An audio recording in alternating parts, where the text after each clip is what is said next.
Welcome to Solid Rock Kids. I'm Ashley. And I'm Nanette. We're excited that you're here today to learn more about Solid Rock Kids. So one thing that we want to tell you about is how we select curriculum and liturgy and kind of what our rationale is behind that. So we always think about the mission of Solid Rock, and we want those things to be reflected in what our kids are learning and how they're engaging in scripture and in songs. The mission of Solid Rock is to engage in the surrounding culture, to care about each other's journeys, to encounter the sacred, and to discover wholeness. So we want when our kids come into that space at Solid Rock Kids, that those objectives kind of are being met through what we're teaching them, what they're learning about. Yeah. We also really want them to have a foundational knowledge of the Bible, just how to navigate the Bible, what the Bible is, and also just to know who Jesus is and how he can change their lives. That's right. And one of the things that we've just recently started is incorporating liturgy in our time for the kids together. So the preschool kids and the elementary kids are dismissed from the big service, and they come to have this liturgy time together first before they're dismissed into their individual classes. So that's been an exciting thing to start doing in the community room.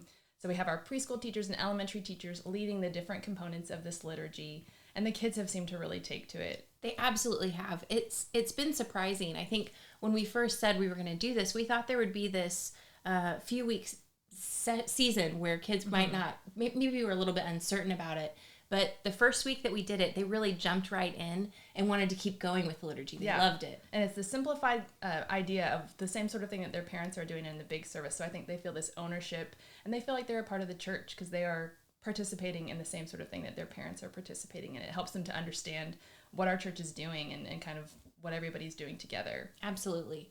And I think that one thing I'm really excited about is just as they're repeating the same thing almost every week, that they're really being able to hide some of those truths like the Apostles' Creed in their heart, and also some scripture that's in our liturgy right now, where our hope is that as they continue to interact with it week after week, that they're going to hide those words in their heart. The Lord's Prayer, different things like that. That's right. And I think this is also really special for those younger kids that can't even read. They're already taking to this and they have it memorized already and are able to participate whether or not they can read those words. Yeah. It's been really fun to see just kids of all different ages. So it starts really at 3 and it goes through 5th or 6th grade. And it's been really fun to see kids interact with it, that all of those ages, it's something that's really accessible for them. Yeah.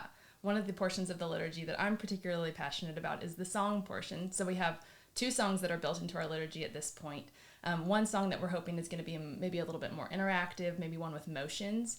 And that's going to be earlier on. And then for the dismissal song, something that's a little bit more calm that the kids can use as they're going to their individual classes. But those songs are going to be led by the teachers, and that's not something to be overwhelmed by or intimidated by, because they're just going to be songs that are scripture. They're going to be simple things, and you're going to have access to those songs if you don't know them, or you're going to be able to choose songs that you are familiar with. And like I said, preschool teachers and elementary school teachers are working together, so they're going to be using their different talents or skills to break up the elements of the liturgy that they feel comfortable leading. Yeah, absolutely.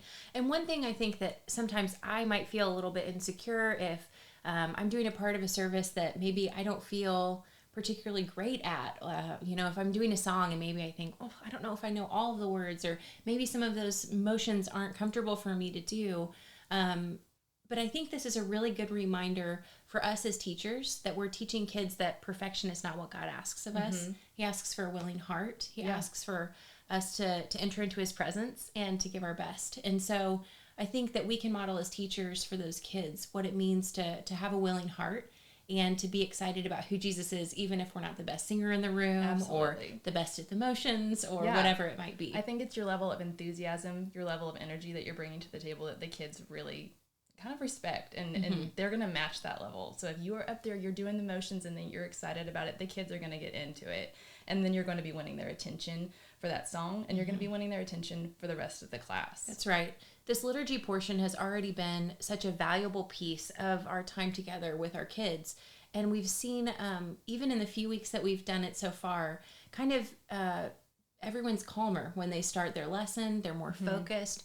It's almost like their hearts have really been prepared through the 5 or 8 minutes of liturgy that they've done together. Yeah. And it's been really exciting to see. Yeah, I think that through this simplified version of the liturgy and these simple songs that we're encouraging to be incorporated into the liturgy, we're providing multiple avenues for scripture, truths about God, to lay this foundation in our kids' hearts as their faith is growing, but also just planting these seeds, because those scriptures, those songs are the things that are going to come to you when life throws you curveballs or when things get tough and you need something to be able to draw upon.